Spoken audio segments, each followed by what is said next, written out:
Thank you very much for the opportunity to be here today to speak to you about gambling addiction again in Nigeria. I feel honored to be here, but before I will start, I would just like to firstly just appreciate you, appreciate your association for this opportunity. Also, I would like to appreciate the participants around at this time. I would like to appreciate GambleAware. GambleAware NG happens to be a non-profit organization like myself in Nigeria and is here today. His name is Gabriel. He's part of the participants. We do the same thing as well. Also, we have the head of our research team who is also on the team as well. Her name is Jojo Lola Fashi. It's exciting to have them on board and also every other person participating. So I'm going to run quickly to it. Today we'll be talking about the untold story of gambling addiction in Nigeria and what we are doing about it. I would like to officially introduce myself to everyone. My name is Ladipo Abiose Akolade. I'm the founder of GamblePause Initiative Africa. GamblePause Initiative Africa is a non-profit organization promoting responsible gambling, advocating against underage gambling, and also providing help and support to problem gamblers. Right? I'll just go right into it. So clearly, this is our vision and mission at GamblePause. As I said earlier, we are focused on three main things. And what are the three main things? Responsible gaming, underage gaming, advocating against underage gaming, and also providing help and support to gamble addicts. How are we able to do that? We speak about gamble sensibly. Gamble sensibly is in relation to gambling responsibly. And what we've done as an organization is to set up structures, set up models, and try to create awareness to see how people can gamble responsibly. And how have we been able to set up models? What sort of models are we looking at? We're looking at Twitter campaigns, social media ads, engaging, setting up community support groups where people could understand how to gamble sensibly, right? Because a lot of people are not enlightened about it in Nigeria and across Africa, and we believe that that should be part of our vision and our mission. Again, quickly to establishing communities, as I said earlier, communities are very important for us. We believe that we as an organization have we as an organization have the honors, like more like the honors is on us to establish a community where people struggling can come together. Interestingly, why do we believe that establishing a community is very vital to our mission? The reason is because I live the experience, right? And I understand how community would have played a role for me during my recovery process, right? So that is why we are integrating this model in our space where problem gamblers can come around, hold their hands, share their stories. Again, we're in a system in a country where gambling addiction could be stigmatized, and a lot of people would rather just keep to themselves because it's an invisible addiction, right? It is an invisible addiction. It is a silent addiction. And that's why we believe that it's not about a community where everyone in that space is struggling. It's more like a safe space where people can pour out the sort of struggles they're having and also um, draw healing from the next person. And that's why community is very important. Again, we also included resource supports, including relevant tools, education, and recovery. That's very vital. That has been very vital for us because as a result of that, we've been able to set up a model where we have 20 psychologists, right? The 20 psychologists, where 15 of them operate virtually, and we have five operating in the rehab. So these are the sort of models we've put in place, which are in line with our vision and mission. So I'll be moving to the next slide. Yes. So this is the main issue. The nation is gripped by gambling, And what sort of numbers are we speaking to? We're speaking to over 65 million people, Nigerians, involved in gambling activities. Right? It's scary. Sometimes when I see these numbers, I am worried because we are in a country gripped by gambling. And Nigeria's gambling industry is on a rapid rise with a projected value of $3.6 billion by 2025. Within the sports betting alone is expected to reach about $590 million, reflecting its dominance in the gambling industry. It's quite alarming that 36% of Nigerians adults are already actively involved in sports betting. The trend is followed by digital accessibility, youth engagement, economic hardship, and so on. So these factors actually highlight more than just economic growth. They signal a deepening and social public health concern that demands urgent attention. And that's why we are trying to set up a proper and a more robust structure at GamblePause Initiative, where we are able to provide proper support in line with our outlined visions and mission on this journey. So I'll be speaking about the gambling situation in Nigeria. And this is more like an assessment of the gambling situation in Nigeria.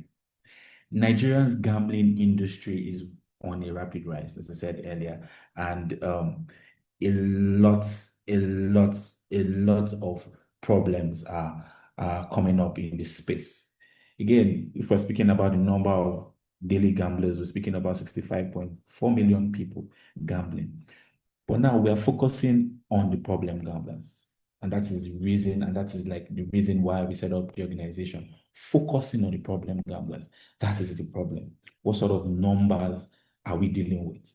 So secondary data reveal that we have 1 to 8% of the numbers gambling daily, right? Struggling with problem gambling. So that means that in Nigeria as a country, we have about 600,000 people to 4 million people struggling with gambling addiction. Now, let's talk about the people or the players exposed to problem harm. We have 10 to 15% of that same population, which sums up to about 6.5 million people to 9.75 million people exposed to gamble harm. And this is a lot of numbers, and we believe that again, there are not enough organizations in Nigeria helping people struggling with gambling. Again, there are not very weak regulations in place to tackle this problem, right? And the major problem now we are having currently is the fact that a lot of people are not even aware of the risk involved in gambling. A lot of them don't even understand or see themselves as problem gamblers. And that's like a major problem where the players don't even know they have a problem. So again, it's one of the main focus for us as an organization, focusing on how we could spread awareness in that space, focusing on how we could do more in that space. And by doing more in that space, as an organization, we've been able to um, speak to a couple of people on the social media space, because it's really difficult to interface with these numbers in person through reach out, because it's quite a lot. So since the betting companies and the operators promote the advertisements via online ads, via Google ads, and the rest, what we've been doing so far is seeing how we could connect with organizations on the social media space, right? Pushing the conversations around gambling addiction, right? And that's why we have some guy is a Twitter influencer on Twitter. Goes by the way Lobby Stars, and also Gamble Aware, right? What we do jointly is we try as much as possible to create a community. We try as much as possible to go on the social space where we have about 85 to 90% of the online players. And a particular platform where I believe there are a lot happens to be Twitter. So what we've done there is try to create more awareness, drop more tweets, engage them more, so as to create awareness and also let them know that we have a model where we can help and assist them on their recovery journey. So that's like a model we put in place to help and speak to um, 1 to 8 1 to 8% of players struggling with gambling addiction, and also 10 to 15% of players exposed to gambling addiction. Another critical part on this assessment is underage gambling. Underage gambling. It is quite sad that in Nigeria today we have a large number of underage gamers, and it's simple.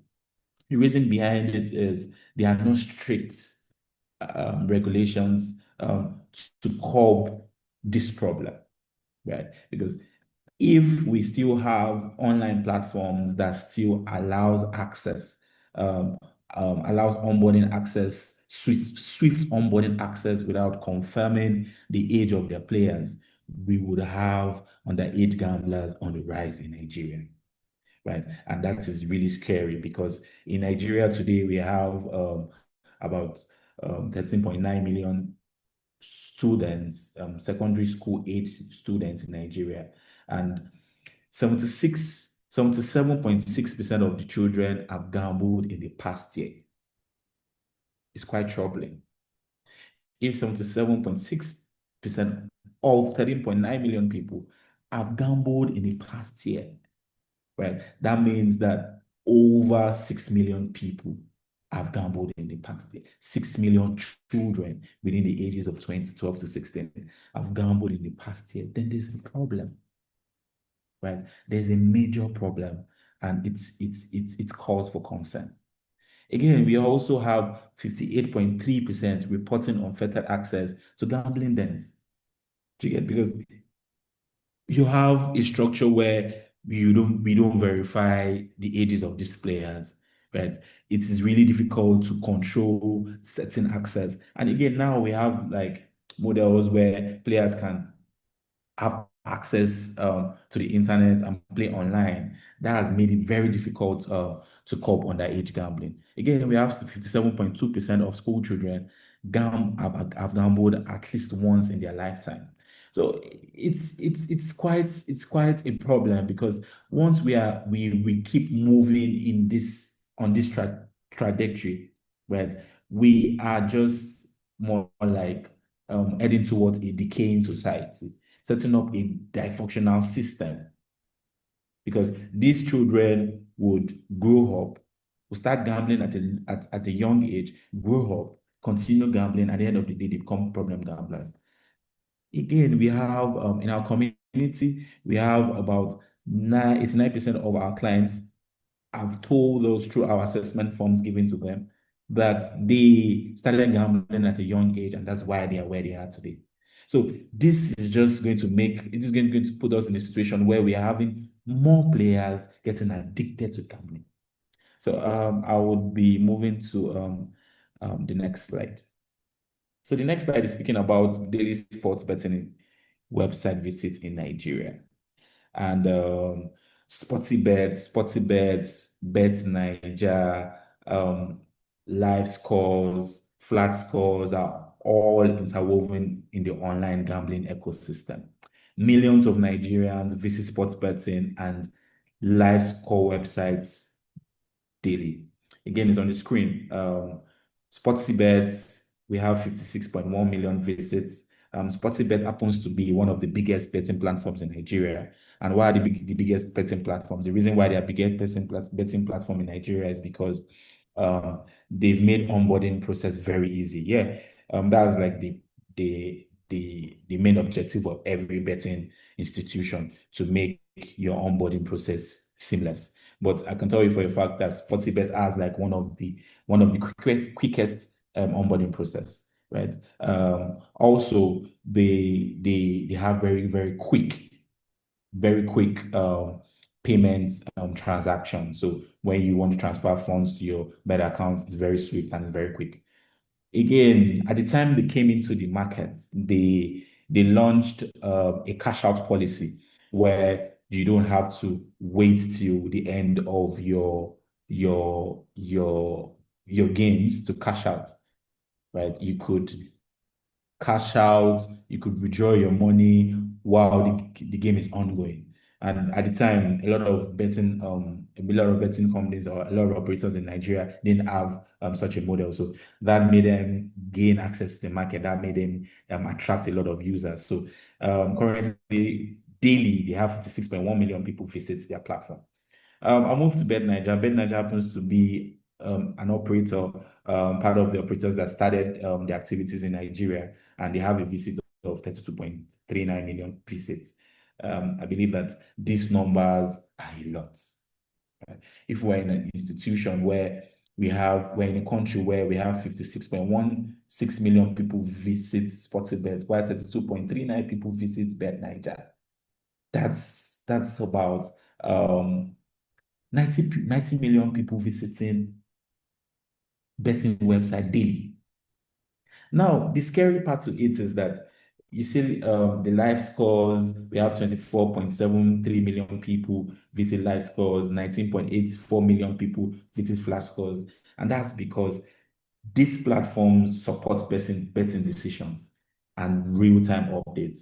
Because these players, once they bet, they want to they would like to follow up their games. They would like to get updated on the scores, right? To just have like real-time updates. And live scores and flash scores happens to be like the best website, the fastest website. So these things, as I said earlier, are interwoven, and these platforms are interlinked, showing how deeply sports betting is embedded in everyday digital habits. So cumulatively in this slide, we have about 133.12 million people visiting sports betting sites daily, which I believe is quite scary. Um, so this slide is speaking to the background, the rise of gambling in Nigeria. And again, what we need to speak about now is the rapid growth and the high participation. I lived the experience. I struggled with the gambling addiction at some point, and it's different now. And it's just one reason. The only reason why it's different now is because of digitalization. We have access. I remember when I used to go to the betting stores to gamble. I just want to run you through the process. You would have to go to a betting store to gamble in Nigeria at the time, about 10 years back. You have to go to the betting store to gamble. You place your bet. They give you a long slip, right? You take it home and wait for a result. And a situation where you are able to win your bet, you take that slip back to the center, they give you your money cash, and you go back home. So now the mobile in existence at the time, didn't it was more like it accommodated certain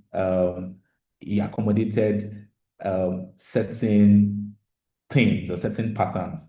And these patterns were aligned to responsible gaming. Because again, when you are paid or you are rewarded your returns or the monies you win from a bet, hardly would you want to take it back in at the time, right? Because they're giving you cash, you take your cash, you move with it, you most likely just go buy groceries or buy something you like because you've placed a bet, you've won it, and you leave. But now it's different now because digitalization has come in. That means you could gamble at any point in time. Also, the sort of advertisements that are out there, everybody's talking about how you can gamble and win. So everybody's thinking, we have the young ones thinking about the way out, the way to prosperity, the way out of poverty, and they believe that, oh, this is the way out. This is the best way we can, this is the only way we can make money. You get, so again, no restrictions. They have like access to gamble 24/7. They're gambling on their mobile phones. They have like onboarding processes. I said earlier in my previous ad, in my previous slide, onboarding processes are very seamless. cash transactions into your betting accounts are very seamless from your online betting, online bank account to your betting account. Transactions are seamless. You're initiating the transaction, and 1 minute is there. So, speaking to the rapid growth of online sporting betting, the gambling industry is growing fast, especially in the online sports betting. It expanded from $400 million in 2023 to a projected $600 million by 2025. And that's about 16% annual growth rate driven by mobile technology and easy online access. So that just stresses the part where I talk about how digitalization has aided the rapid growth of gaming and gambling in Nigeria. I'll be speaking about the high participation, and around 62 million people actively gamble daily in Nigeria. And a lot of them, in 95% of that number, now gamble online regularly. Overall, 36% of Nigerian adults have gambled before, and gambling is becoming normalized these days, shifting from a once stigmatized activity to what many now see as a harmless entertainment. So we are in a system where it is normal, right? Um, it is you hardly even watch a football game without somebody sitting beside you talking about, oh, how did you bet today? Oh, did you place a bet today? Or did you place a bet on this match? Right. So a lot of Nigerians don't even concentrate on the excitement of um, the football games anymore, right? A lot of them they are not even engrossed with the excitement the games come with. They are just focused on what to make out of it. Nobody's actually seeing these football games. Now, I'm not even speaking precisely to the football games because I believe that we have a large number of players in that space betting on online sports, right? So it's sad and it's alarming, but it is more like a culture now in Nigeria. And a lot of people are drifting from seeing gambling as a form of entertainment to seeing it as a money-making model. So that brings us to the socioeconomic factors that drive gambling. And again, one of the major problems would be unemployment. Unemployment remains one of Nigeria's most critical problems. And currently, the employment rate in Nigeria is about 5%, and it's even higher for the youth. So our youth's unemployment rate is about 9%. And in the last 10 years, there has been so many issues of devaluation of Naira because of shortfalls in foreign exchanges and impact generation economy. Also, the idea of a unified exchange rate has also affected the economy. Again, conflicts. Conflict has caused reduced supply of food, which has in turn increased the price of the available produce in the market. So things are hard. Things are hard for a Nigerian, an average Nigerian. Things are difficult. They're finding it very difficult to feed. They're finding it very difficult to eat. They're finding it difficult to educate themselves. They're finding it difficult to afford the basic amenities of life. And we're in a system where people and the media and the society is promoting gambling. So do the maths. It's just normal for for these players, for these children, for these adults to think that this is the way out because that is all they see. Do you understand? Again, we have 23.75 million people in Nigeria, and 80 plus million live on less than $2 per day. Less than $2 per day. So you could see the sort of problems we are dealing with. The GDP per capita in Nigeria is about $800. $800. So just for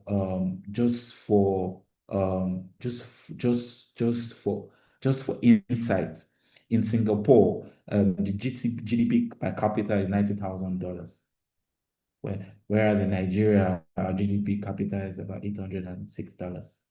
So I think that we can all see where the problem is coming from, because again, Nigeria happens to be the second largest poor population, 38.9% living below the poverty line. 75% of this poor population live in the rural spaces. 45 of them reside in the urban spaces. So there's a lot, and you could just add things up and see the reasons why a lot of citizens of the country are indulging in these activities. Because again, they just feel like there's really nothing they can do. They feel like this is the only way out. And it's becoming a major problem. It's becoming a major crisis. It's becoming a pandemic in Nigeria. And sometimes when people see me speak passionately about gambling, and a lot of them ask me questions about why I'm doing this. The reason is because I live the experience, and sometimes it makes me feel sad that a lot of Nigerians, a lot of children are exposed to these things. They're exposed to these things because of the current social economic. They're not exposed to these things because of poverty. They're exposed to gambling because they're trying to earn a living.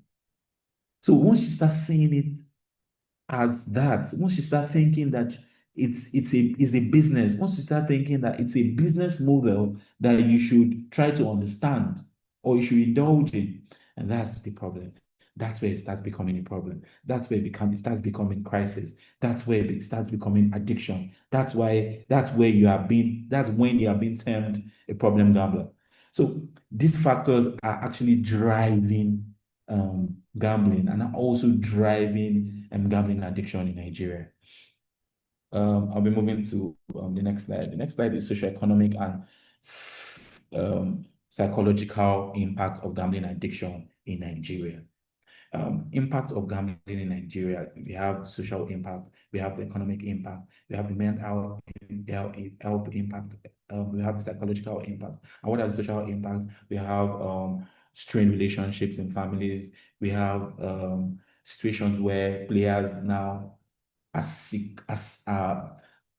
secret about their problems. Again, gambling addiction it's a quiet addiction. It's a silent addiction. So once they don't open up to you about it, you have no idea what's going on.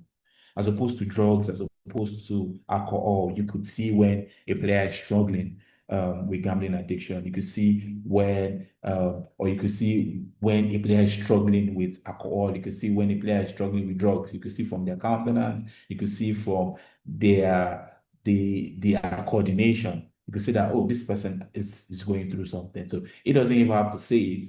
You could just tell that this guy is going through something. Let's help him. But it's different from gambling. It's different, and that's why a lot of them are just being they keep this problem as a secret. They keep these problems in themselves, because again, we are in a country where these sort of problems come with stigmatization. Right. So a lot of people have just decided to keep it to themselves. Again, part of the examples of sort of social impacts of gambling in Nigeria is could talk about isolation, social isolation, right? You start believing that you need to concentrate on the gaming. You need to gamble. You need to be in a space so you can think. You need to be in a proper and a more isolated space so you could think, so you could be in a proper state of mind to place a bet. So that means that once you have you're in a social gathering, you would just rather just go to a room just to think, be by yourself, because it's either you are not in a good space, or you are trying to concentrate on your gaming activities. Again, we will speak to the economic impact. Many individuals gamble away essential income, fall into debt, or even resort result into theft or fraud. And um, to back that up, we have a community where 95% of that community, 95% of our recovering community are, are in debt as we speak. 95% of that community are all in debt. And that is what gambling addiction will do to you. Gambling addiction will make you borrow. Gambling addiction will make you would make you result into fraud, result into theft. Why? Because the game has made you believe that you you can win. Right? And the only reason why you would fall into debt is because you believe that at some point you can pay back.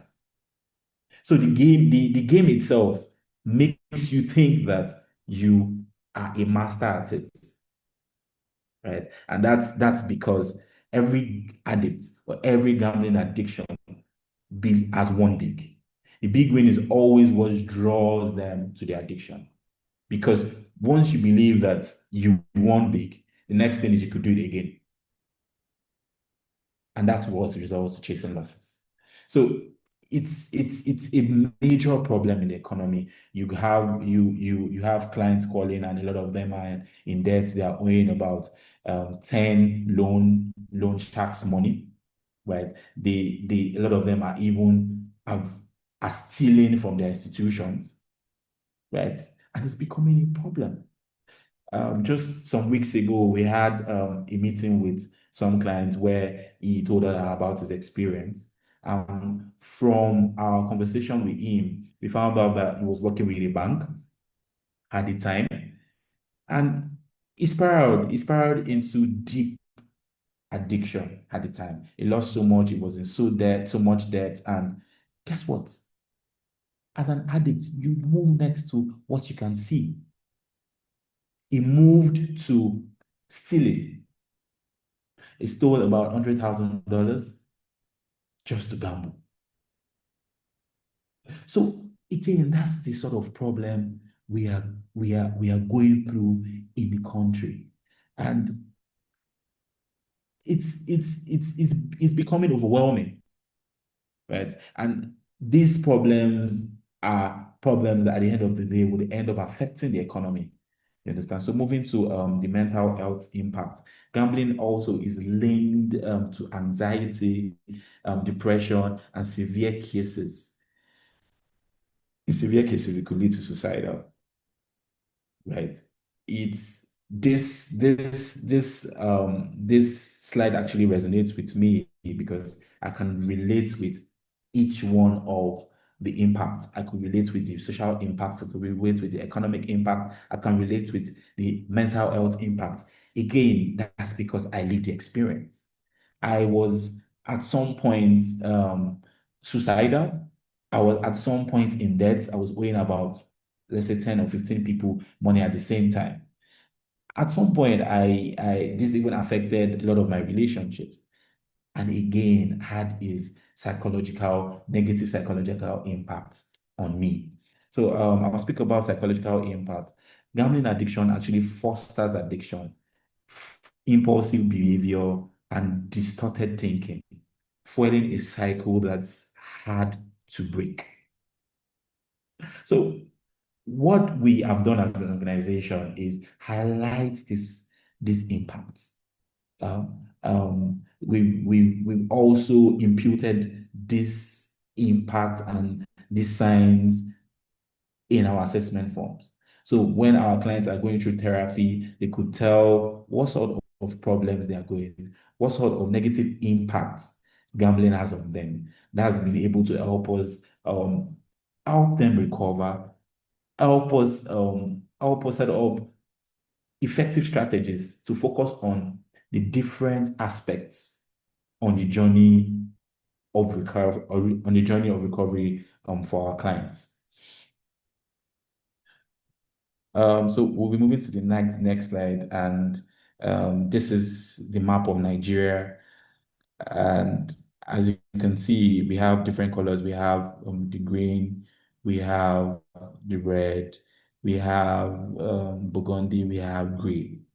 So let's start with the gray areas. The gray areas, The gray areas, we have the specific profile for the state is not yet available. So that means that gaming and lottery is not operational in this state. It is more like prohibited in this space. We'll speak to the red the areas marked red. We have the ad hoc regulatory frameworks where these are not structured regulatory frameworks. So they don't have like regulatory frameworks that guides their gaming and their gaming institution. So where now we have the green map, the green states in Nigeria. They're speaking to the structured regulatory framework. So now these areas marked in green all have like structured regulatory frameworks, and the areas marked in red uh, don't have frameworks, and gaming is highly prohibited in these areas. 30%, 31% of states in Nigeria have adult regulatory profiles. The prohibited states are Bauchi, Jigawa, and Kaduna. They have a combined population of 24.4 million, and gambling is illegal for 24.4 million people, Nigerians living in the states where it's prohibited. Again, I'll go back to that. Gambling, Jigawa, Bauchi, and Kaduna have a combined population of 24.4 million. And gambling is illegal for 24.4 million Nigerians in that state. 17% of states have undefined regulatory profiles with unclear, inaccessible regulations. So I'm going to speak to uh, Jigawa, Bauchi, and Kaduna, right? Where they have a combined population of 24 million people.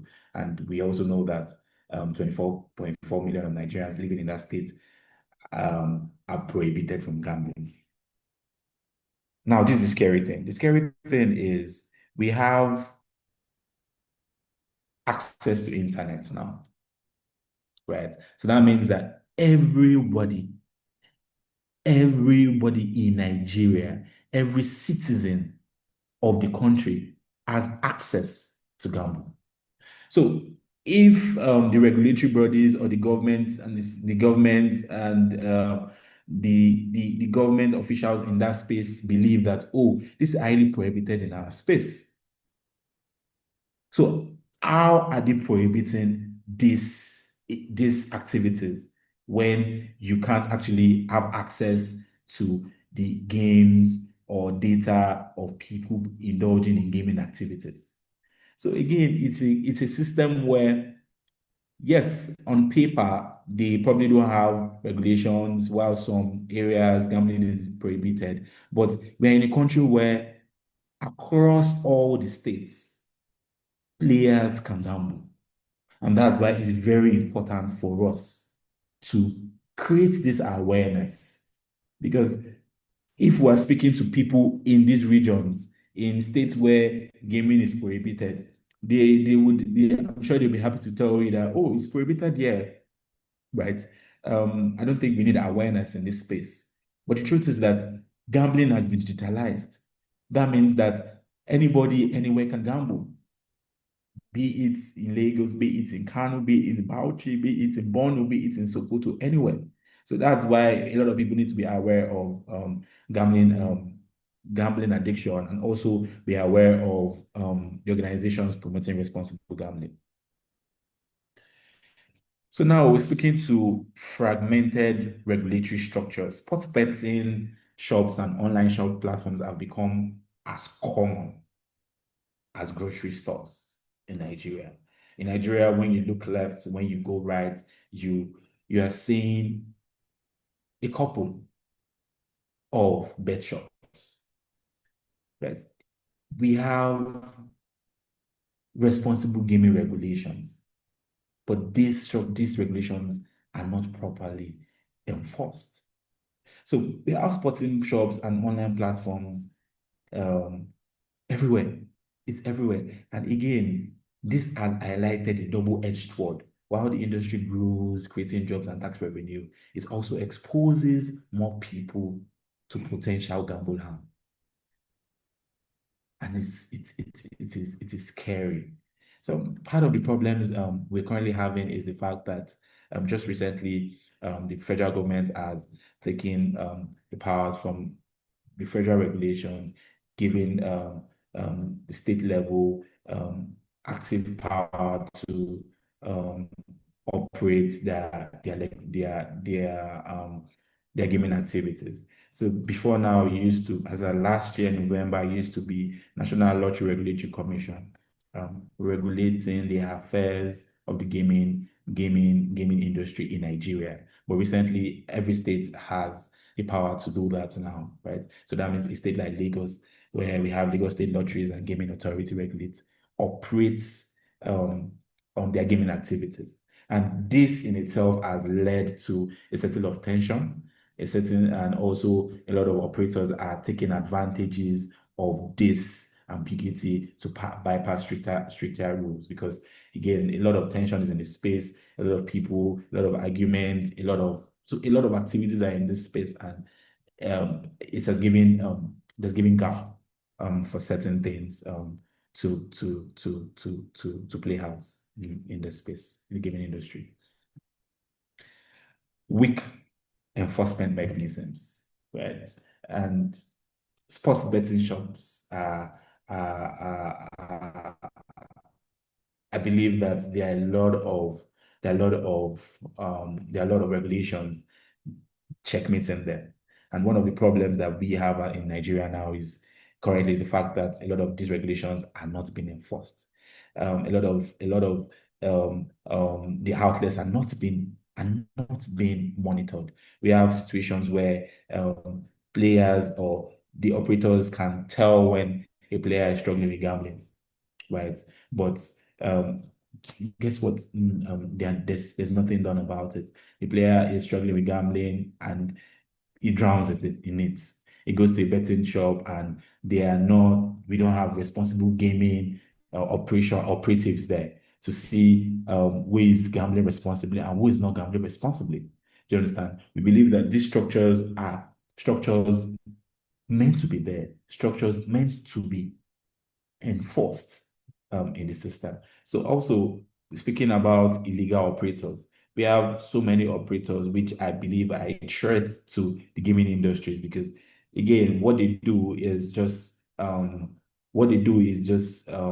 defraud players, right? Defraud players of their money, and they now tarnish the image of the gaming industry. So these are some of the major problems we are currently having. Again, we're speaking to consumer protection. Consumer protection. How are we protecting the players? The players again are the major, are the major, are the major, are the major parts on the journey, in the gaming industry. The players they are the most important piece in that sector. How are we protecting them? They are not. We don't have like proper we don't have proper enforcement policies to see that these players are being protected. Also, speaking to financial regulations and compliance regulations, we have certain laws speaking to that, but again, a lot of them are not being enforced. In the lottery houses in Nigeria, we hardly have data collation. Nobody is taking your data to know what sort of members participating in lottery games. Nobody's asking for your identity card. Nobody's doing proper KYC to know what sort of where you get your money from, right? Because it's as just that space or that gap are just giving light to money laundering, because you could as well just go into a lottery store, a lottery or casino, and just buy in, right? You buy in and just play around with a few funds, and you can just go and sell out, right? And guess what? Monies are being sent to your betting account. So these lapses are major problems, and I believe that regulatory bodies lack capacity.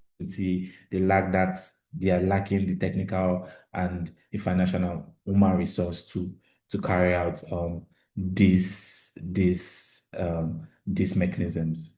And I would like to speak to underage gaming, right? It's a major problem in Nigeria because I remember when I was 16. I was 12. All I was thinking about was um going to school, getting good grades, being very intentional about my career path, what I plan to be in future. I was so fixated on that as an individual. But now in Nigeria, we have children gambling. We have children gambling. But yes, we have the regulatory bodies have set up billboards promoting responsible gambling, also advocating against underage gambling. Beautiful, amazing, but it's not enough because we still have received calls from underage players. We still receive calls from players between the ages of 12 and 16 crying, telling us they are struggling with gambling.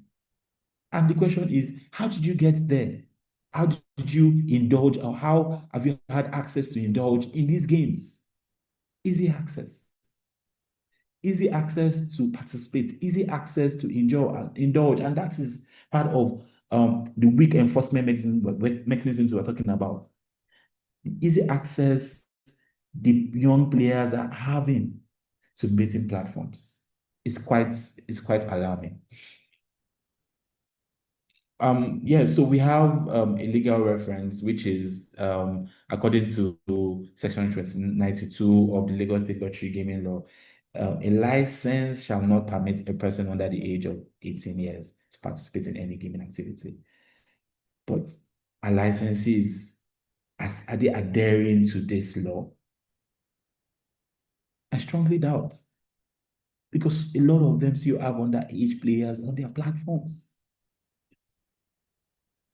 A lot of them don't have stricter models to curb underage gambling. So how are we going to enforce this law? How are we going to enforce this into the system? It's going to be very difficult. So this is something that we really need to like pay attention to as Nigerians, and also the global community should be aware that, oh, these sort of problems that we are having, and how can we all put heads together and curb this problem? How can we all put heads together and solve this problem? Because it's becoming a major problem in Nigeria. As we speak, we currently have about 900 clients recovering from gambling addiction. Out of the 900 clients we have, about 45% of them are underage. So it's sad that we have players indulging in gambling addictions and they are between the ages of 12 and 16. Because again, it's going to affect the system, it's going to affect the country, it's going to affect the economy. Because these young ones are being denied a brighter future by engaging in these activities. And that's why, as an organization, we are very intentional about the children.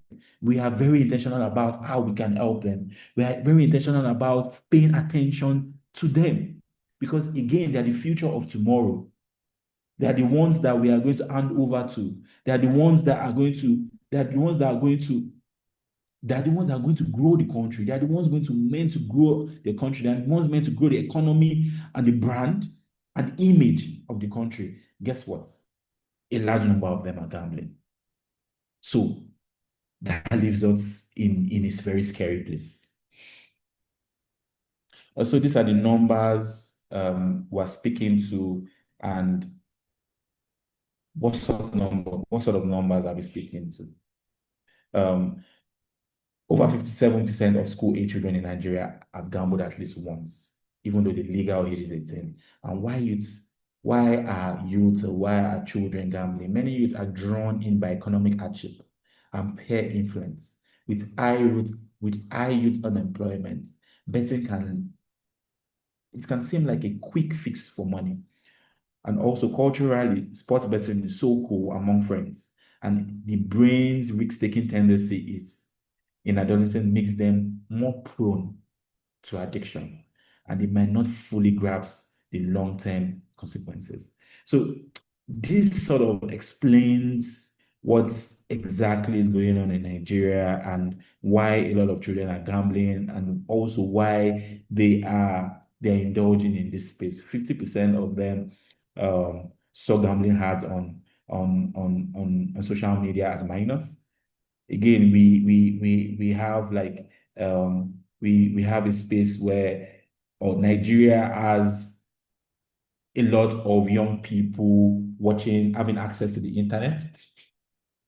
And on social media, we have so many ads. We have the influencers talking about gambling. We have the ex-football players talking about gambling. We have everybody talking about gaming, because gambling has they have the social media space. They are pumping the funds in. They have the monies. They're spending billions of dollars money monthly on social media ads, on Twitter ads, on Facebook ads.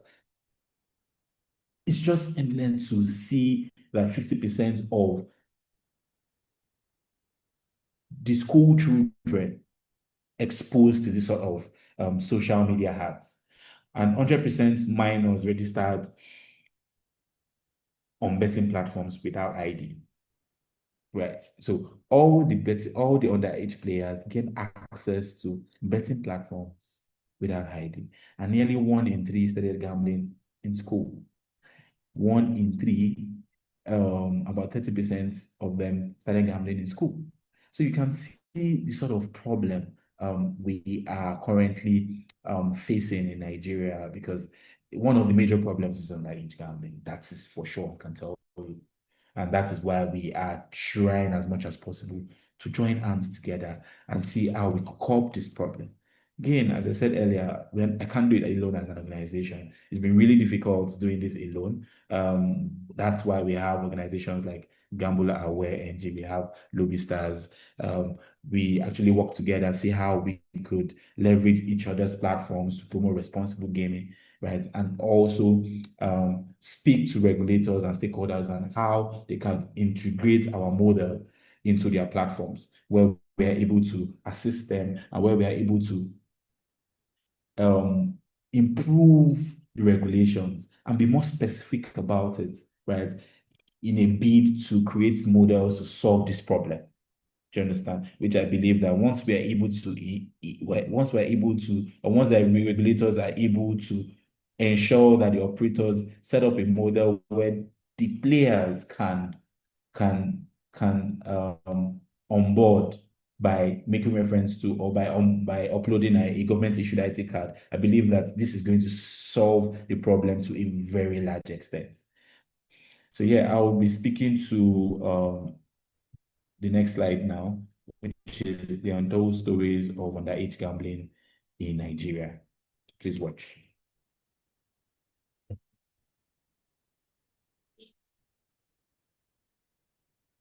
When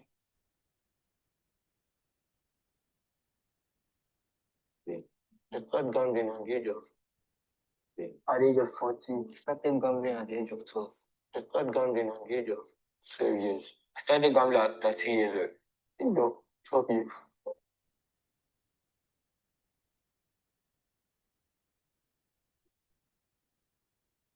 Even waiting there, and I think it's prohibited. You still always gamble. Yes.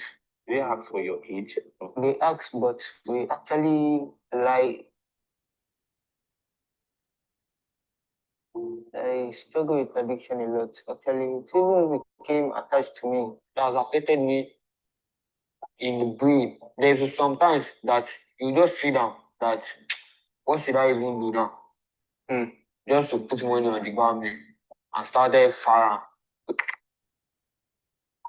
When you're not global, yeah, when you're pé ìtẹ̀ tún fi ta pé bí àmọ̀ lè jẹ́. Wọ́n á bẹ̀rù 2000 yẹn tán. Wọ́n ń wá ọ̀dà àti yí owó yẹn. I lost my money through this betting. Sometimes I'll be angry. Anybody play with me, I'm angry.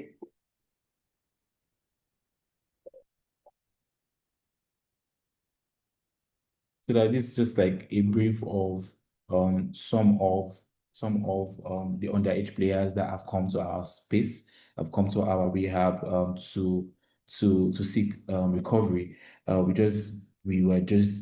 had to try to get their stories so we could have like evidence that a lot of children are currently struggling. Also, how we've been able to do that, we've been able to get young volunteers in schools during our outreach campaigns where we have volunteers who can highlight or look out for players or young ones struggling, right? Struggling with any form of addiction, struggling with gambling addiction. So once they can highlight them or they have a feeling that, oh, this person is currently struggling with addiction, they refer them to us. So one of the volunteers in that space is James. James is a volunteer with us. I'll be playing his video now, so you could hear him speak. What he does for us is he's in that system, is in the underage system in his schools. What he does in his school, what he does is speaks to, he looks out for people struggling and he refers them to us. My name is Kubo James. I'm 16 years old. I'm a volunteer at GamblePause. In January, GamblePause came to our school for a debate competition, and I was a participant. During the debate competition, I was enlightened more on how dangerous gambling could be to most especially underage people. Through that process, I learned that so many of my classmates are now addicted to underage gambling. I know of a certain guy, I won't mention his name. I didn't know he was addicted to gambling. So he doesn't come to school. When he comes to school, he's always looking rugged. And so I have to get closer to him and ask him, why is he always like this? He told me everything started when he was 12 years old. A friend initiated him into gambling, and that was how everything came up. I was able to make the guy meet GamblePause to enlighten him and make him go through some psychological experiences to keep him away from gambling. He is now recovery, but he's not totally recovered. And I have so many other friends that are still under the addiction of gambling.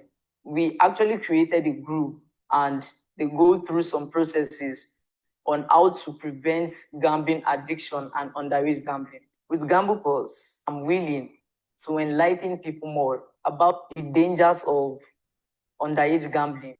I want to go beyond my even where I live. With GamblePause, I think we can overcome the circumstances of underage gambling. Okay, so for us, why we are very intentional about the underage gamblers is because, as I said earlier, they're the future of tomorrow, and we have to ensure that their future is safe. And part of the models we've come up with is having ambassadors in their space, because we cannot go to all the schools, right?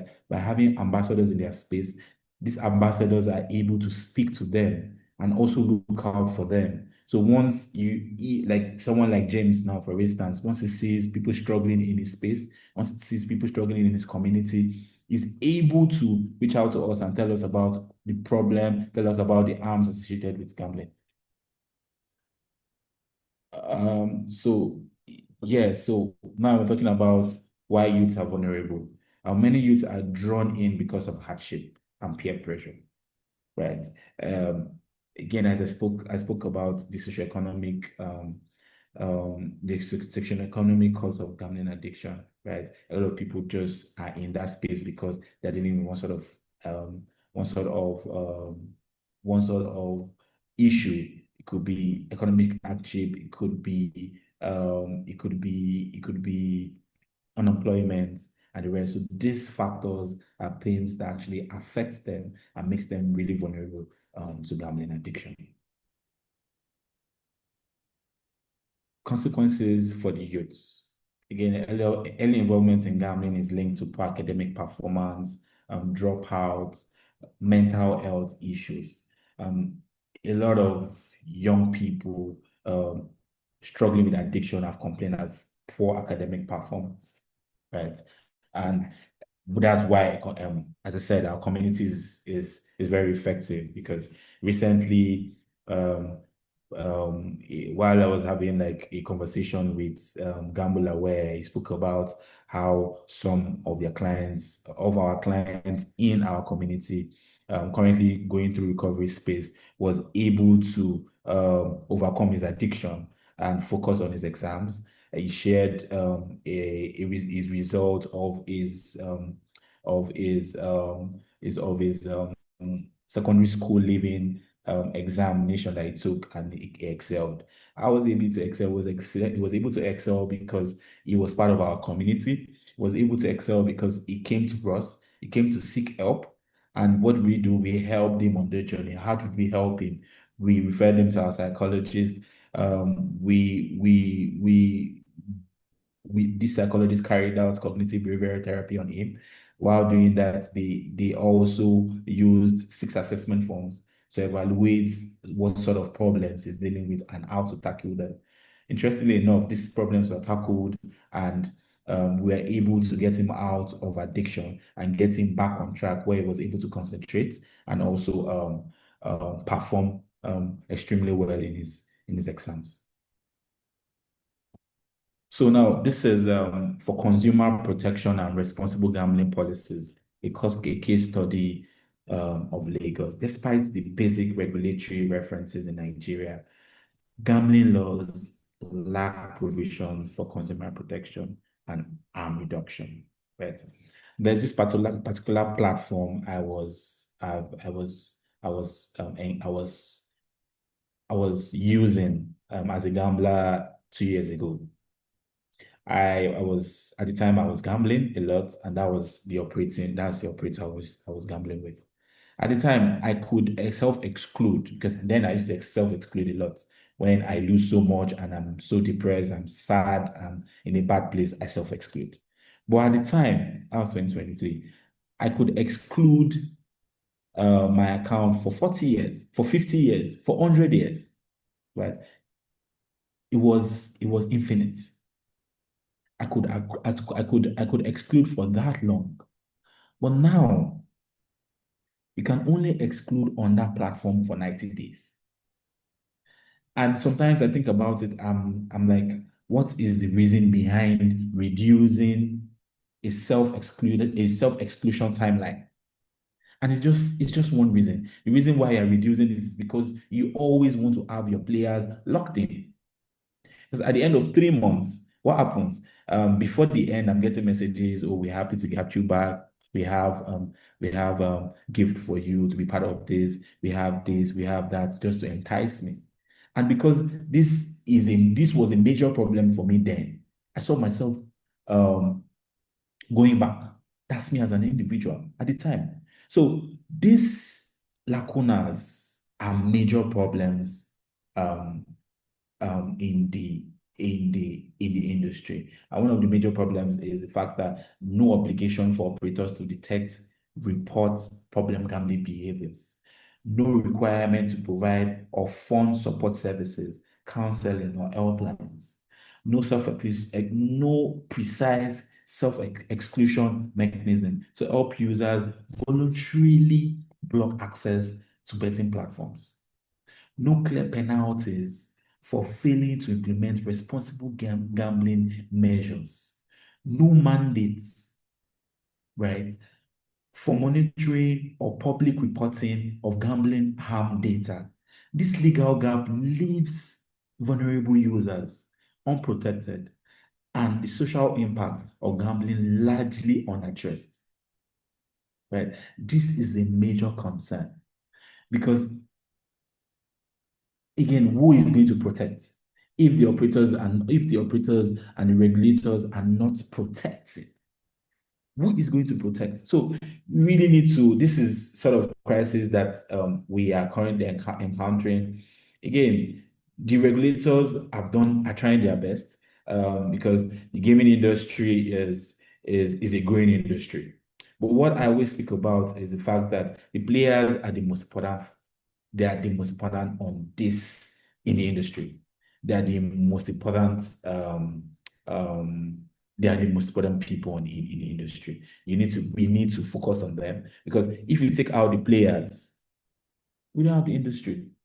So the industry can't shy away from the players because they know that a lot of them are locked in, and a lot of them don't even want to voice out because of sort of stigmatization that comes with gambling addiction. But also, they can't shy away from the fact that they are making so much money from this. So all they need to do is ensure that they play their part in promoting responsibly. That's all. They need to be very intentional about it. And interestingly, we've been hearing news about how operators are now having responsible gaming sections in their various offices, right? It's beautiful. I'm happy about it. They are already imbibing the responsible gaming policies. But this is it. The operators need to understand that they can't be the players and the referees in the gaming industry, right? Because if you, as an operator, you're throwing out ads, you're pumping out ads, you're endorsing the popular football players, they are partnering with the biggest football clubs, right? You're spending so much money in terms of advertisements. Please tell me, how well would you promote responsible gaming in that same organization? And that is why we are here. And that is why organizations like GamblePause, that's why like organizations like Gamble Aware, Gamble Alert, we have individuals like Lobby Stars advocating for gambling recovery. Because it is high time they speak to us. It's high time they come to us, because we are the ones that have the voice of the players. Your players would not run to you when things are bad. The only time a player would go to a betting platform is when he wants to win. A player would not go to an operator when he feels down. Just a very little percentage of them will go back to the platforms and tell them about the problems they're having. A lot of those players are coming to us. A lot of those players are coming and crying to us, seeking for help. So what I have come to understand is that a lot of the operators just need to understand that they can't be the players and the referees in the game. And that's why we have organizations like GamblePause to promote responsible gambling. It is high time they collaborate with us, that their players are running to us. It's quite overwhelming for the organization. We keep receiving calls every day, people crying midnight, people are calling in, children are calling in, parents are calling in, wives are calling in, husbands are calling in. A lot of them are suicidal. They cry to us. So the collaboration has to come. The collaboration has to start, because how are we going to solve this problem? You have a model of being able to create a strategy and a model that works for you and is bringing money for you. Beautiful. But what happens to these players? You can't tell me that you're looking out for your players. It's impossible. Because how are you going to look out for the people patronizing your products when you are spending billions to promote that product? Again, today in Nigeria, we don't have a billboard. We don't have a billboard speaking to responsible gaming. We don't have a billboard talking about,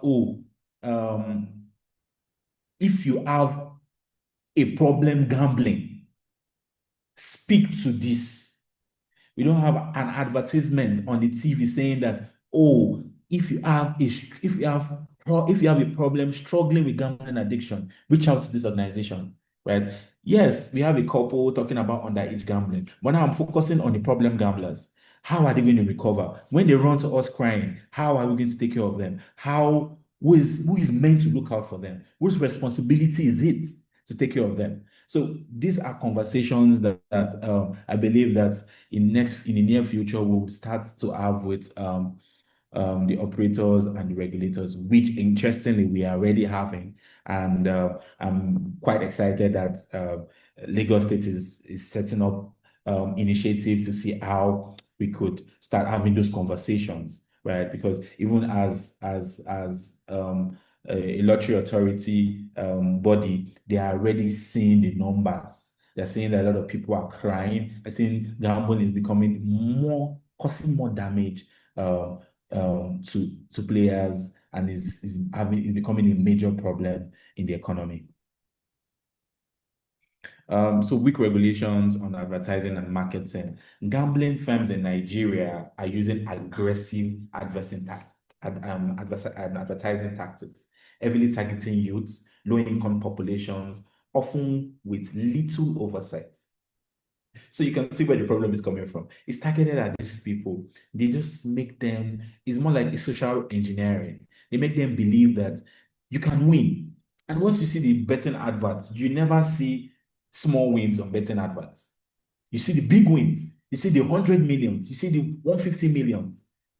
And it's all these things just trigger the brain, right? The brain releases high dopamine that's already in anticipation to indulge in a gaming activity. These are the things that leads to it. These ads are frequently seen on all school-related websites, environments, dangerously normalizing betting among children. You go to secondary schools these days, at a particular place, government secondary schools, and before you take 10 steps, you're seeing a bet shop. Before you take, before you move around, you're seeing you can count so many bread shops, which is becoming a major problem in the economy. Becoming a major problem to the citizens of the country and also to the country itself. So despite the industry's rapid growth, current regulations focus mainly on licensing and revenue recognition, paying little attention to the public health, social, and psychological consequences of gambling.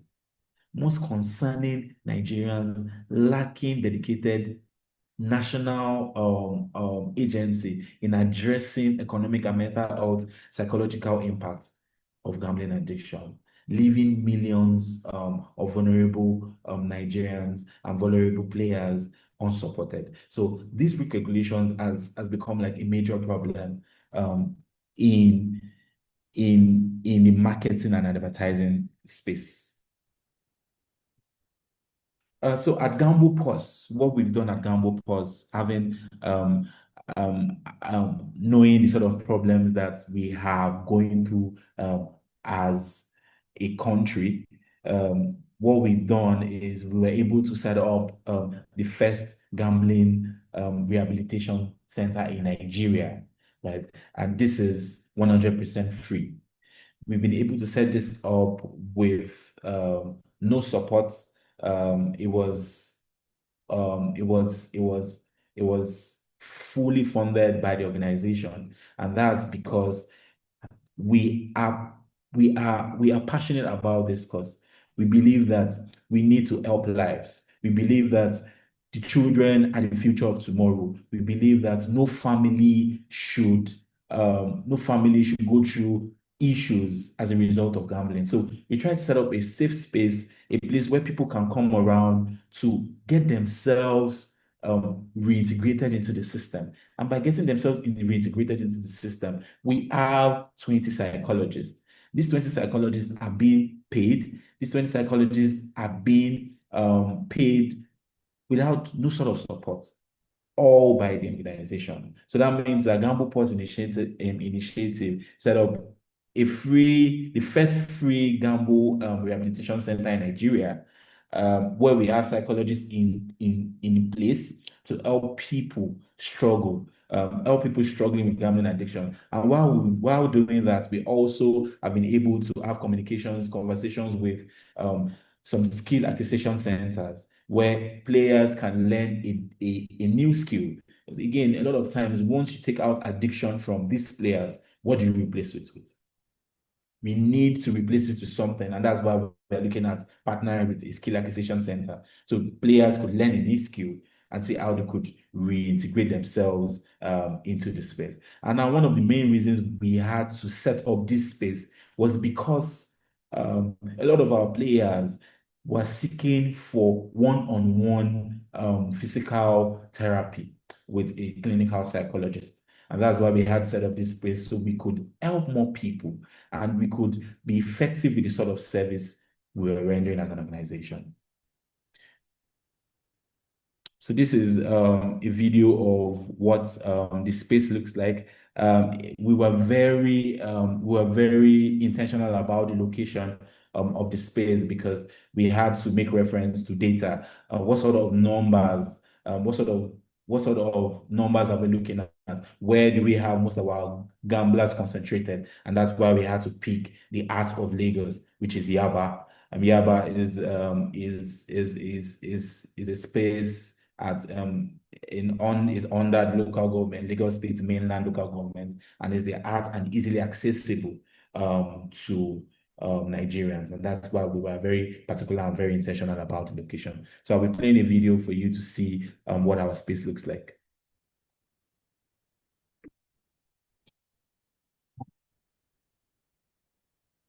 Gambling is a form of entertainment, not a strategy for making money. At GamblePause, we promote responsible gambling by encouraging self-control awareness for those at risk. Gambling often begins with a choice, a harmless decision, but for some, that choice becomes a daily struggle. We understand that addiction is not a moral failure, it's a health issue, and you're not alone. That's why GamblePause has taken action, creating a rehab center dedicated to helping problem gamblers. Because this is deeper than supporting problem gamblers. This is about saving lives. We offer guidance, recovery, and a new beginning in a space filled with empathy and care. Recovery is possible. Lives are being restored every day. We don't have to wait anymore. It's time to be part of this initiative. So together, We can support players, help problem gamblers. Build a stronger and healthier gaming community. GamblePause, recovery starts with the pause.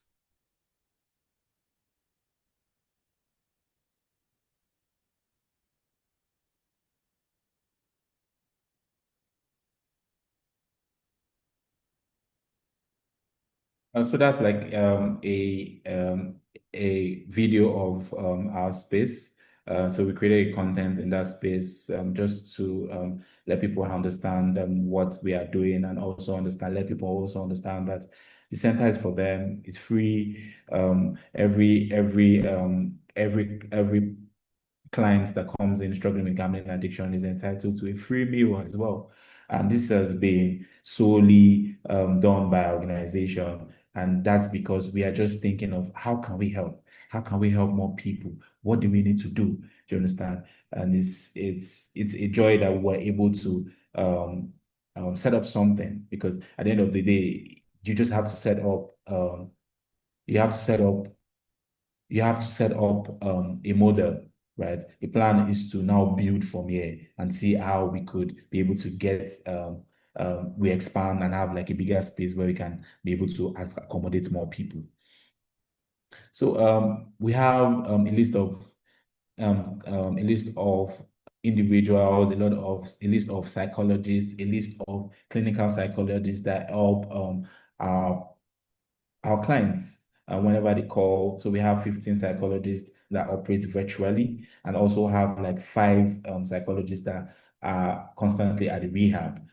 Why we've been able to set that up was because a lot of calls I've been getting has been coming virtually, and we believe that we need more psychologists virtually to be able to attend to this to our clients, to be able to recover and reintegrate themselves into the system. And also we have 5 psychologists at rehab, where we have people come in to get one-on-one psychological therapy sessions. So awareness and education campaigns. GamblePause in January visited 5 schools where we were able to integrate ourselves into their system and also create awareness around underage gambling. Because as I said, the children are the youth of tomorrow. We believe that they need to be aware. They need to be aware of the signs of gambling addiction. They need to also be part of it. They need to be part of it. They need to volunteer and spread the word, because we can't go to all the schools in Nigeria. So when we go to schools, we always let them understand that they are the special ones.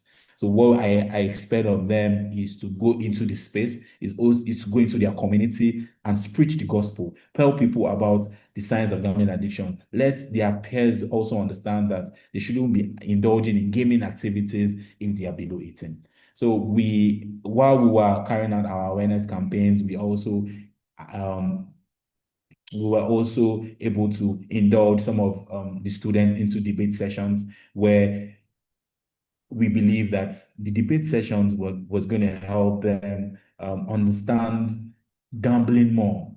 And by doing their research, doing their research on the topics given to them, they're able to understand, they're able to take notes down, they're able to be very enlightened about gambling. So I would just like to play a video of one of the debate sessions, so you could have an idea of what we have done as an organization in Nigeria.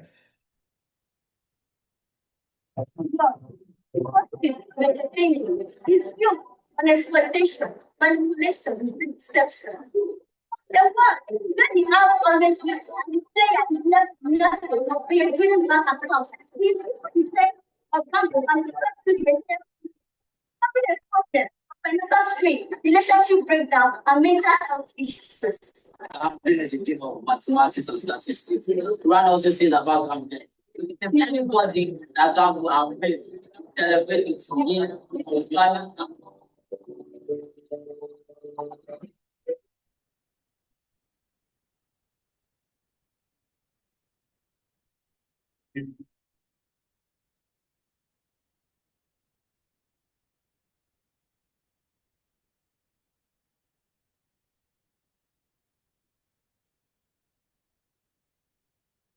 Yeah, so that was like a debate session in one of the schools, and we had about 5 debate sessions across all the schools. It was really interesting to see how passionate they were, how enlightened they've become through our initiative.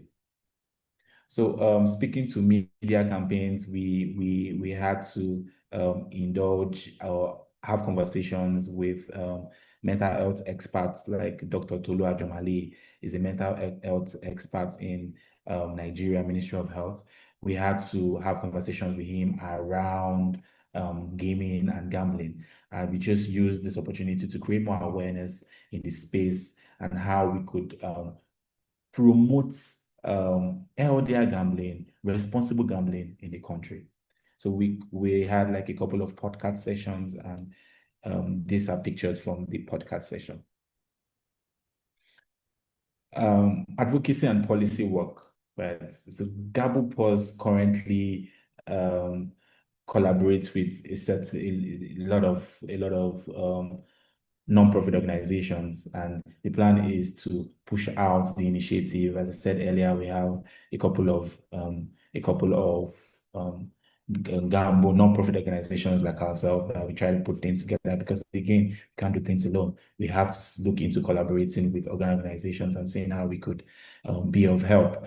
Where we're having too many people call in, we refer them to the next organization, and we just help that way, because we have limited funds, but we need to do the work. We need to do the work. And how can we do the work? When we collaborate and do things together. So what we plan on doing is start having conversations with the government and the stakeholders to see how we could start implementing and enforcing certain policies in relation to the existing laws. Because it's high time we have to start having conversations. We can't keep exposing our children to gambling addiction. A lot of people need more awareness about the risk associated with gambling, because it's becoming a pandemic in Nigeria. Again, we have like a research team looking out for carrying out research for GamblePause. We have a list of topics there. They are active on that. As I said earlier, we have one of them on on our on this space. She's in charge of research, and she's been doing an amazing job in our research. And as an organization, we've been able to gather research. We've been able to gather our own numbers, right? Because this is not we leveraging secondary data. We've been able to we've been able to come up with our own numbers. We've been able to carry out and track our own gambling issues with reference to assessment forms given to our clients during recovery. So this is part of the highlights from GamblePause research highlights. So we have most frequented betting sites by our recovering individuals. We have M-Sports, we have 14.14, we have about 14.4% of them, and we have 10% of them indulging in on M-Sports. We also have 32% of them having accounts with Bet Niger. We have 23% of them having active accounts with Sportsbet, while we have 20% of them having accounts with OneXBet. We have 15% of them having accounts with BetKing. Also speaking to highlighting our research, we'll also be speaking to the motivation for gambling. Motivations for gambling for our clients at GamblePause. A lot of them have spoke about the desire of quick money. 60 of them spoke about desire of quick money. 40% of them spoke about how they got motivated to gambling through peer pressure. 30% of them spoke about how they were motivated into gambling by boredom and excitement. And again, what I would like to speak about excitement is the fact that the same level of excitement you get from gambling is in comparison to the same level of excitement you get from losing. So that's how tricky this issue could be, because a lot of them just get stopped, they keep drowning, and they really don't know where to go to. So yeah, so about 18% of them got motivated to gambling by social media advertisements. Still speaking to the GamblePause research highlights that we have as an organization, psychologically and behavioral impact.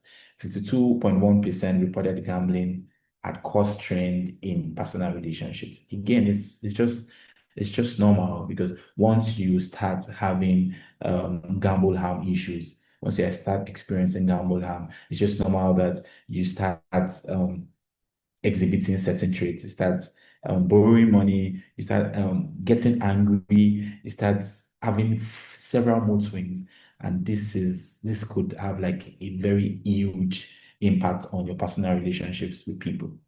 And again, 52.1% reported gambling had caused strains in their personal relationships. 45.1% said they could not stop gambling even when they tried. Right? A lot of them don't know that they are going through a mental health issue. A lot of them think that they were just having a bad day, and yes, it was just a bad day. We go again the next day. They plan to go back to the game the next day. A lot of them don't even know, because they lack the awareness. The same awareness that we've been speaking about during this presentation is sort of awareness they lack. So a lot of them again complained about how they couldn't stop gambling even when they tried. And 45.1% of them complained about that. 42.3% had borrowed money or sold personal items to continue gambling. And how I can relate to this is because I lived the experience. I experienced this as well. There are times where I sold my personal belongings to gamble. And this is the concept behind it. When you start selling to gamble, you believe that you've studied the game and you want to recover your funds, because you only try to get money to invest in something you're sure about. So as a gambler, you are so sure that you're going to win. You're so sure that you're going to recover. You're so sure that you're going to recover your losses. And that's why you keep chasing. You keep chasing till it becomes a problem. You keep chasing till you hit rock bottom. And that's where you become suicidal. So 36.1% experience anxiety and depressive symptoms. So when you start gambling, again, when you start anticipating to even gamble, there's a rush in your brain, there's a dopamine rush level in your brain, just in anticipation to gamble. Now it levels down a bit, mid-level, right? When you indulge in these activities. But at the point where you eat a reward, it rushes back up, right? And those are the parts where, and those are the times where you find yourself struggling. You see yourself struggling to get yourself out of anxiety and depression when you start losing and you resort to chasing losses. So 36.1% of our clients experience anxiety and depressive symptoms. 12.7% admitted engaging in fraud or theft to funding gambling activities. So we have a couple of people, a couple of our clients. It is sad, but we are happy that we've been able to impact their lives. We are happy that we believe that once they are reintegrated into the system, they understand the harms of gambling addiction. And some of these clients are currently in correctional services, right? They are in prison because they indulge in fraudulent activities and also dealt into thefts because of their gambling addiction. And this brings me to the reason why I've been very passionate about this initiative, because my professional career speaks to um, um, investigation, financial investigation, and that is what I've been doing for about 9 years. I've been doing for 9 years, and I've been able to understand that a lot of people indulge in cybercrime activities, advanced fee fraud activities, just to fuel their gambling addiction. And how was I able to ascertain this? Because of the nature of my job, where we investigate financial cases, we're able to trace funds received by the suspects from their victims. So once they send funds, once they defraud their victims, monies are being sent to their accounts. And I've seen several situations where monies received by the suspects and then sent to their betting platforms. So, and you know what happens next? The money never comes back. So you can already tell a full storyline of what happened. And the subject of that storyline is that a lot of youths are indulging in gambling addiction to fuel. They're indulging in criminal activities to fuel their gambling addiction. So yeah, 12.7% admitted engaging in fraud or theft to fund their gambling activities.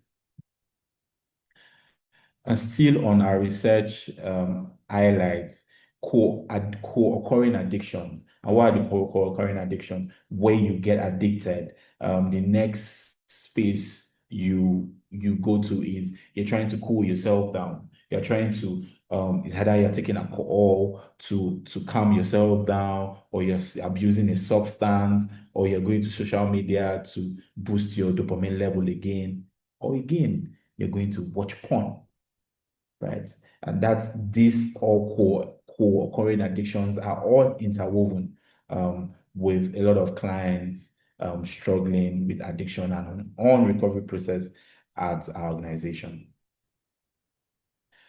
Still on our GamblePause research highlight, barriers to treatment and support.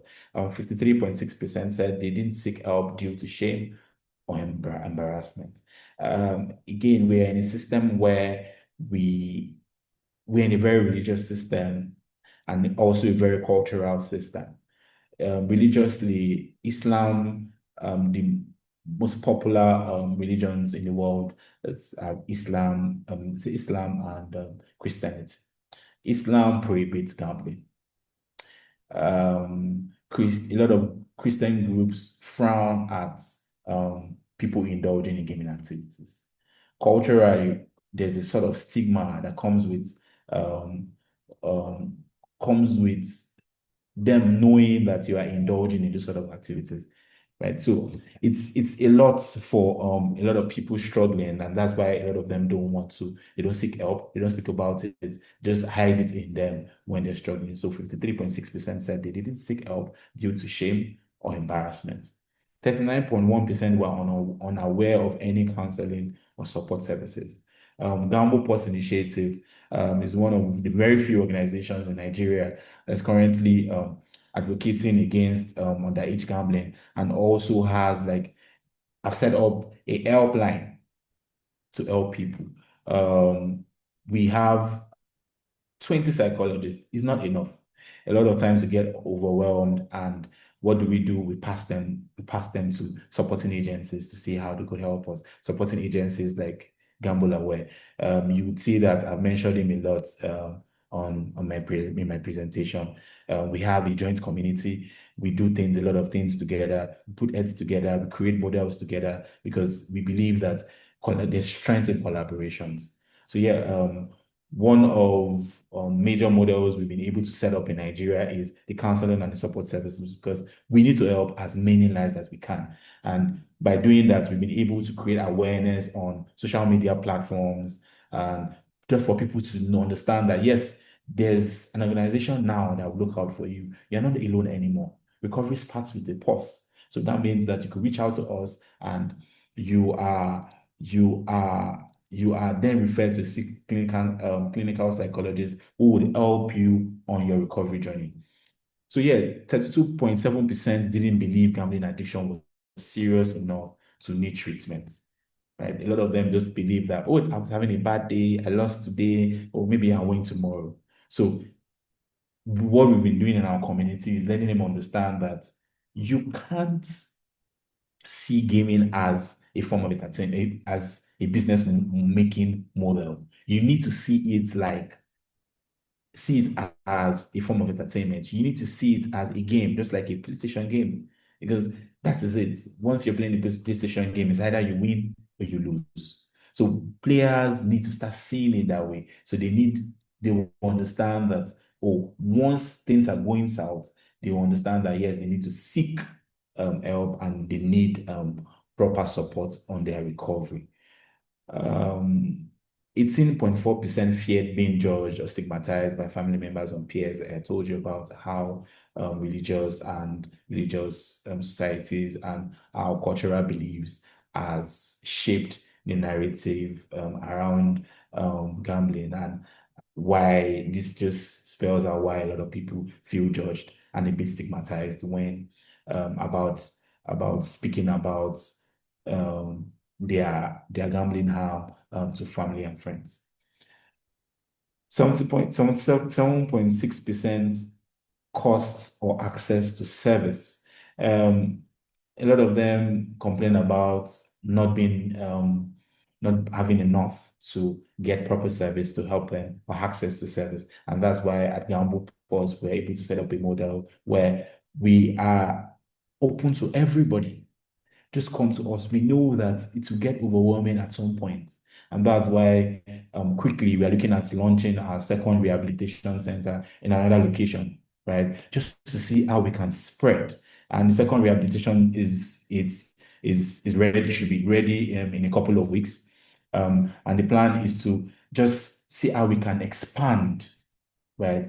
The numbers are overwhelming. Can we do it alone? No, it's impossible. With the sort of people calling in, with the sort of numbers we're looking at helping, is impossible. So what we plan on doing is expanding and trying to see and seek as much support as we can get. Still speaking about our research highlights, we speak about most frequented betting sites by our recovering individuals. I spoke about this earlier. We have 10% visited M Sports, 15% BetKing, 20% OneXBet, 23% Sportybet, and 32% Bet Naija. And I also mentioned the co-occurring addiction, which is alcohol misuse, substance misuse, and social media, including porn. So partnership. it was really exciting that we've been getting partnerships with international organizations, which has been very good for organization. This has been this partnerships has helped put the organization on a global map, right? Recently, we partnered with Red Card Gambling, um, Education Support UK, where we were able to have like a virtual community support group engagement and also have clients struggling with gambling addiction come to a space, speak about their problems, which is in line with the sort of vision and mission we have for GamblePause. Let's create a space where people can come around, talk about their problems, they can feel safe about the sort of problems. They understand that in this space, they're safe. In this space, there's no such thing as stigmatization, right? There's no such thing as being ashamed of your problems. Everybody is happy to talk about their problems, and we are all drawing strength from each other on our recovery journey. Also speaking to partnership, we currently we're in partnership with International Association of Gaming Regulators. It was really good for us as an organization. Again, this is a platform where we are able to network and speak to the international community and collaborate with them, right? Have conversations with them, network with them, and let them understand what exactly is going on in Nigeria, right? And how we could all collaborate and help the country. We're not just helping Nigeria, we're helping Africa. And the theme of the conference is resilient regulation, exploring what works, why, and what's next. So I believe that that topic actually resonates with what we are doing at GamblePause. And we have like different models we could speak to during the presentation. How we'll be speaking of, we as an organization will be speaking at IAGL 2025 come October. And the topic we'll be speaking to would be addressing the problem of gambling addiction in Africa. I believe that Africa is far behind. I believe that Africa is way behind. And then Lagos should be one of the states really very intentional about responsible gaming, promoting sensible gaming, right, as opposed to other African countries, because it's becoming a major problem in Africa. I believe that this will give us an opportunity to collaborate, as I said earlier, and also my plan is to let the stakeholders in that space understand that I understand that this is the gaming industry, right? And that there are certain jurisdictions that comes with the sort of support and collaborations ongoing in the gaming industry and different countries, right? What I plan on, sort of conversations I plan on having with the stakeholders in that space is to let them understand that we need to start seeing the gaming industry as one. Because I am Nigerian and I'm having to come and speak in this platform. And the only thing joining all of us together is one thing, gaming. And we all need to start seeing it as a problem. We all need to start seeing it as our problems. So if one country is going through this an issue in a particular sector, it should be everybody's problem, because again, it's the gaming industry. So it's high time we start extending hands to ourselves to support us.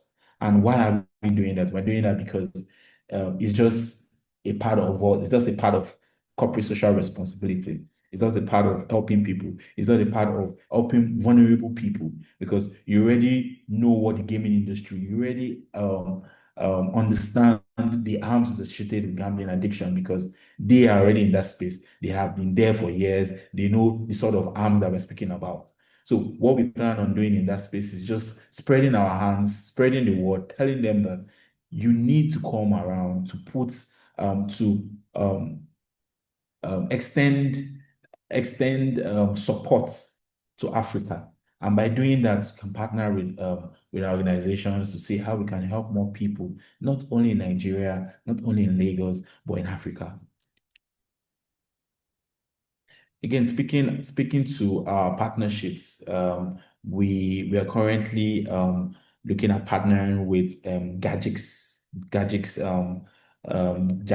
a company based in the UK, and what we are trying to collaborate with them on is see how we could use their AI-powered learning assistants to help our players or our clients recovering from gambling addiction. Again, I'm sure you can remember when I spoke about how we are looking at reintegrating them by partnering with skill acquisition centers where they can learn a new skill. We are looking at partnering with Gadgets as well. Gadgets is a company based in the UK where they've been able to set up an AI model where they will teach people on how to learn and master new skills. So this again is a model we are integrating into our system just to help people, just to help them recover, just to help them reintegrate themselves and understand that it's not the end of the world, right? They can all recover with GamblePause.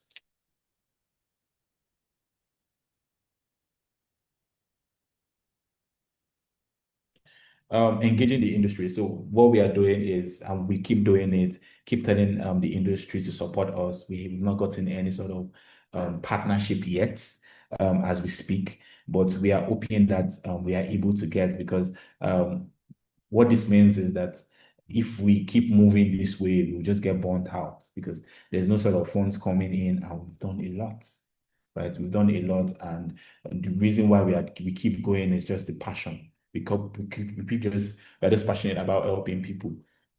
We don't want a system where people now people don't even know where to go to. A lot of players or clients don't know where to run to, right? We've set up a structure for them to come to, and we just keep trying how we can help. But are there chances that we might get burnt out? Yes, there's chances that we might get burnt out because the numbers are becoming too much for us to handle.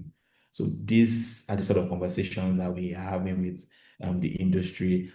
When I speak about the industry, I'm not just speaking about our industry. And as I said, in this industry, I believe there are no jurisdictions, right? I'm speaking to the global industry, I'm speaking to the local industry on how we can help people, because that is all. As a form of our corporate social responsibility, how can we help people? How can we help Nigerians? How can we help Africans? Because children are being suicidal. The other day, I read on the news how a 14-year-old committed suicide. You could Google it and see the news, check on the news, right? A 14-year-old committed suicide because of gambling addiction just 3 or 4 days ago. About a few years ago, a 13-year-old committed suicide in Ogun State. So these sort of problems are concerns to us as an organization. It makes me personally sad, because how we see children go down this route. They are innocent. They are not aware of this problem, right? And we all have to protect them. The global industry has to protect them. The local industry has to protect them. So the global industry just needs to focus on this problem in Africa.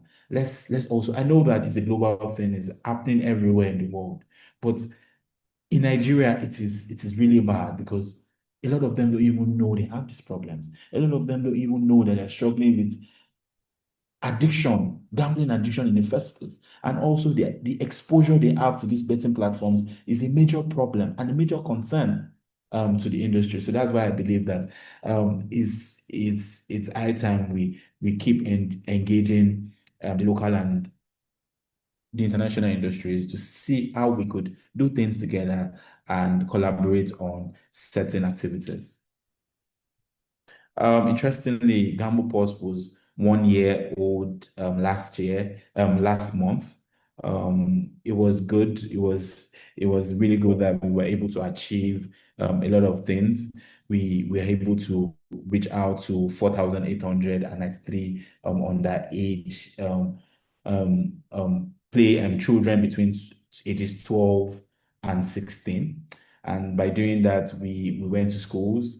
We went to 5 secondary schools to create awareness, and by creating awareness, we also ensure that They participated in debate sessions, in poetry sessions, in dance sessions, just to get them interested in our initiative and also communicate with them better. We had two podcast sessions where we invited mental health specialists, and also we had a one TV interview where we were able to spread awareness to 8,500 listeners and viewers. We were able to receive 1,923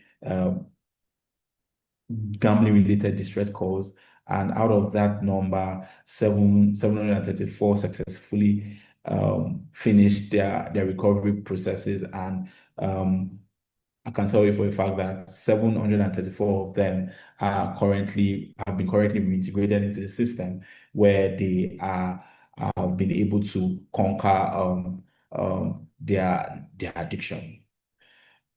Again, we had at the time we had 15 psychologists working remotely, but because we have a rehab center now, we have an additional five psychologists, which is going to move that number to 20 psychologists on board. Also, we were able to partner with one of the biggest universities in Nigeria, University of Lagos, where we carried out a campaign covering spreading awareness across 11,000 students. And also we launched a social media campaign where we were able to communicate and interact and also gain digital impressions on those platforms. So it's been amazingly good. It's been an amazing journey. We have more volunteers now, and these numbers keep increasing. And also, we've been able to share about 600 awareness materials to students, to students, to teachers, to see how they could use these materials to create awareness in their community. So we gave them exercise books, we gave them water bottles and other materials just to help them and remind them that there's an organization like GamblePause. There's an organization there's a non-profit organization ready to help them any day, anytime. So we have stretched. I'm happy to tell you that we are stretched. We have so many people calling in, and it is becoming a major problem. The day we launched our rehabilitation center, we had about 100 calls, and our capacity just our space has the capacity to cater to 35 people. So what we did was to pick a later date for some of them. Right? So it's becoming a problem. People are crying to us, telling us about their problem. Our psychologists are overwhelmed. Is a major problem. So I believe that this is an opportunity for us to come together and see how we could help GamblePause, how we could help this community. Because again, as I said earlier, we need to start seeing things on that global stage. We have to start seeing the industry on that global platform, right, where we are able to start collaborating, right, and seeing things past the jurisdictions and understanding that our players in Africa are your players as well, because the gaming industry is one. And the stakeholders across the global stages understand this problem. So it's also like, as I said earlier, it's a social responsibility they need to play. So a lot of people need help, and we are doing this for free. So a lot of about 75% of our psychologists are being paid monthly, while a few of them are volunteering. So we are paying psychologists.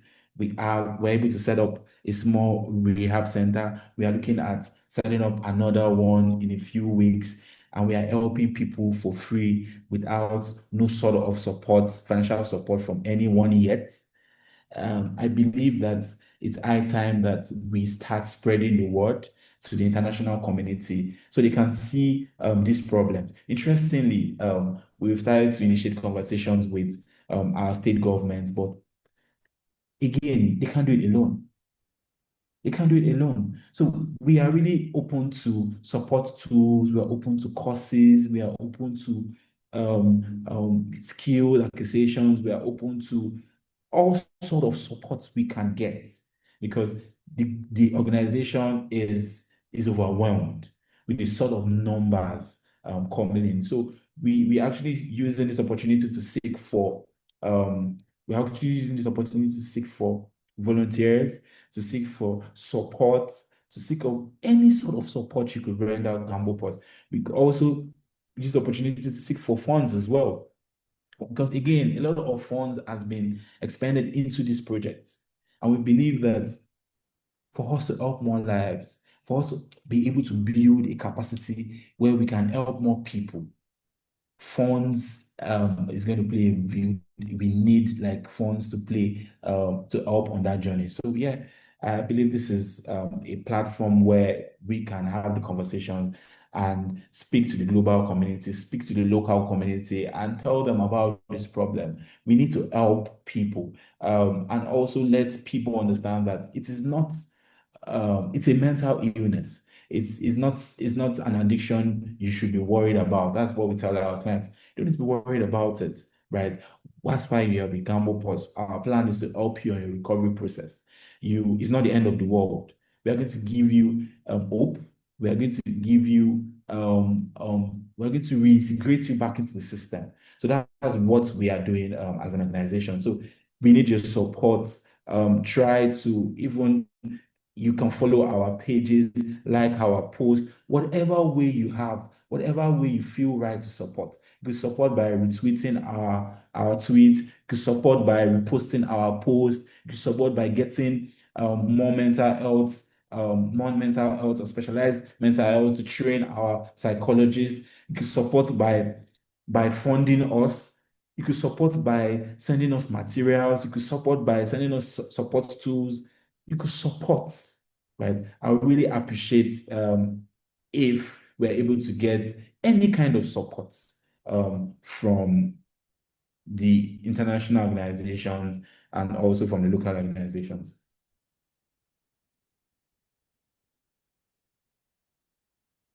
So thank you for your time. My name is Ladipo Abiose again. I'm the founder of GamblePause Initiative. Again, a lot of people were not on this space when we started. GamblePause Initiative Africa is a non-profit organization promoting responsible gambling, advocating against underage gambling, and also providing help and support to gamble addicts in Nigeria and across Africa.